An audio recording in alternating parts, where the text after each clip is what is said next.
한미 정상 간의 통화 내용 유출 논란이 다시 커지고 있는 모양새입니다. 앞서 통화 내용을 유출한 외교관이 지난 주말 귀국했고요. 어제 외교부 보안심사위에 출석을 했습니다. 자, 해당 외교관이요.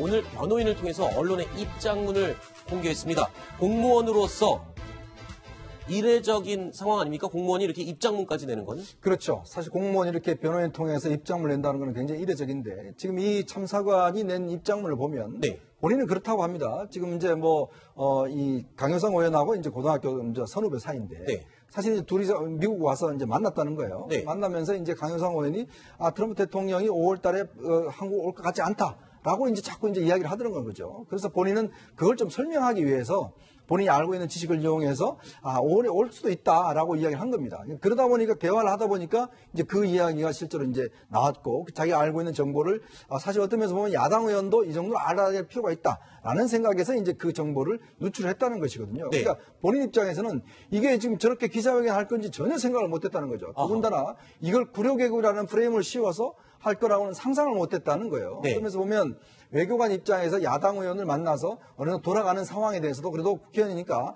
알 필요가 있겠다라고 해서 이제 본인은 이야기를 한 것인데 네. 이게 이렇게 야당 의원에서 굉장히 어떤 좀 포장이 됐기 때문에 네. 본인으로서는 굉장히 상상도 하지 못했다 그런 네. 이야기를 지금 하고 있는 것 같습니다.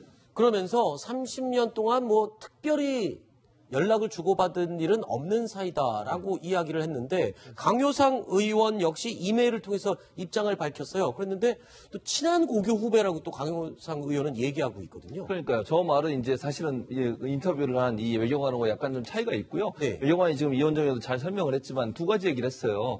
북한에 대한 식량 지원 한 부분에서 트럼프가 반대하는 거 아니냐. 강효상 의원이 자꾸 이렇게 물어봤다는 거 아닙니까? 이거 외교관 입장에서 아니다.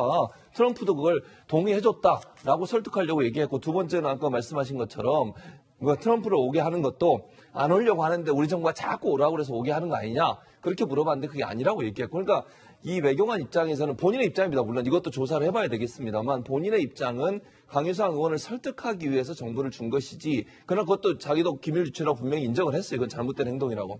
그러니까 강효상 의원이 저렇게 정쟁으로 활용하거나 아니면 정치적 이익을 위해서 활용하거나 외교 참사라고 구려개혁을 하고 이렇게 얘기할 줄 꿈에도 몰랐다는 거 아니겠습니까? 그러면서 강 의원은 이거는 지금 야권 탄압이다. 야당 의원 탄압이다라고 주장을 하고 있어요. 아니 그건 저는 잘못됐다고 생각해요. 저렇게 말씀하시는 게. 왜냐하면 이거는 누가 봐도 잘못된 행동이잖아요. 아니 국익에 반하는 행동이고 정상 간의 통화 내용을 어쨌든 입수해가지고 이렇게 발표를 하면 두 정상 간의 어떤 신뢰도도 떨어지고 우리나라의 국익에도 도움이 안 되지 않습니까? 또 트럼프 대통령이 우리나라 방문하는 게 무슨 구려개혁입니까? 그렇게 말씀하시면서 자꾸 야당 탄압이라고 말씀을 하시는데 네. 지금 외교관이 얘기한 것도 본인도 이건 분명히 상급 비밀을 유출했기 때문에 잘못된 거 인정한다. 그렇게 얘기하고 있는 상황 아니겠어요? 그러면 네. 이게 야당을 일부러 탄압하기 위해서 잘못이 없는 걸 잘못을 얘기하는 게 아니잖아요. 네. 그런 차원으로 접근하시는 것은 국민들을 설득하는 데는 한계가 있다는 생각이 듭니다.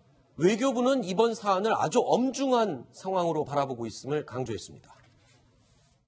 국익에 중대한 영향을 준 그런 사안이기 때문에 신속하게 조치하는 것이 무엇보다 중요하다고 생각했고요.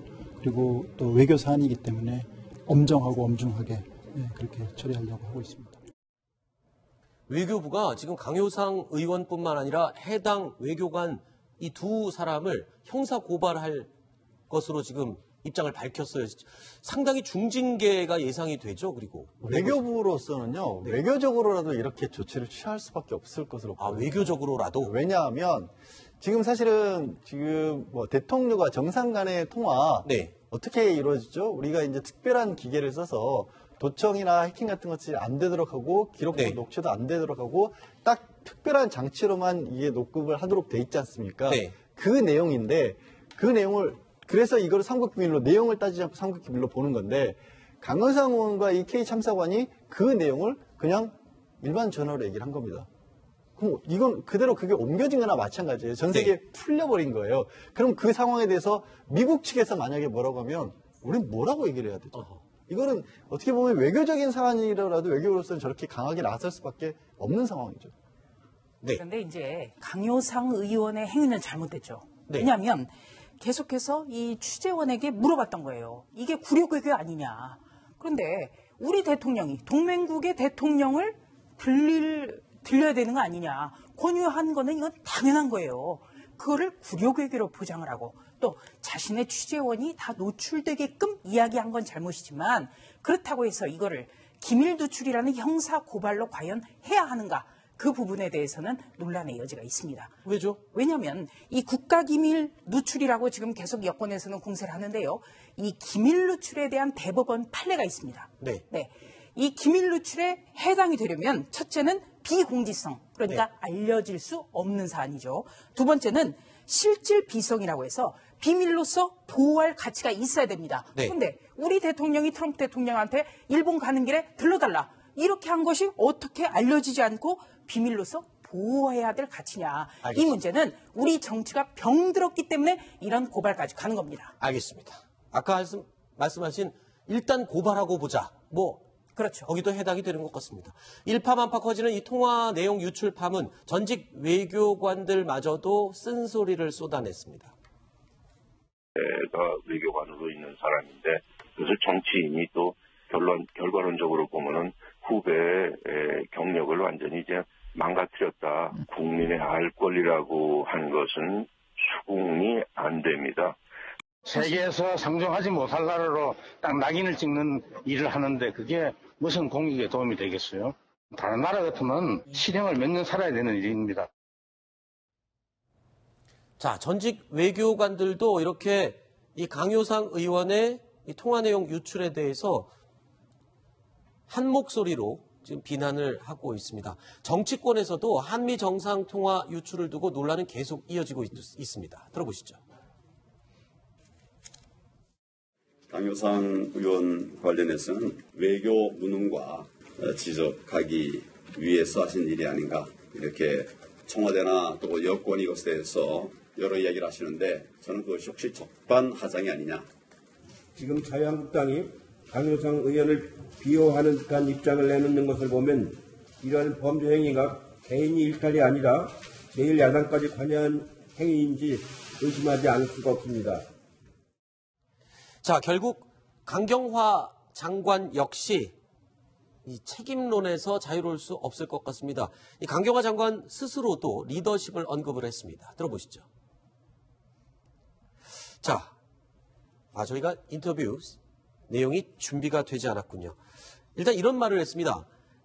외교부에 대한 국민의 신뢰가 무너져서 책임감을 느낀다. 스스로도 리더십에 부족한 점이 없지 않았나 생각하게 된다라고 이야기를 했습니다. 네. 외교부가 지금 한두 번이 아니지 않습니까? 네. 지금 외교 이후에 제일 큰 거는 그런 것 같습니다. 지금 사실은 우리가 주변국을 보면 정말 치열한 지금 4강 외교전을 펼치고 있지 않습니까?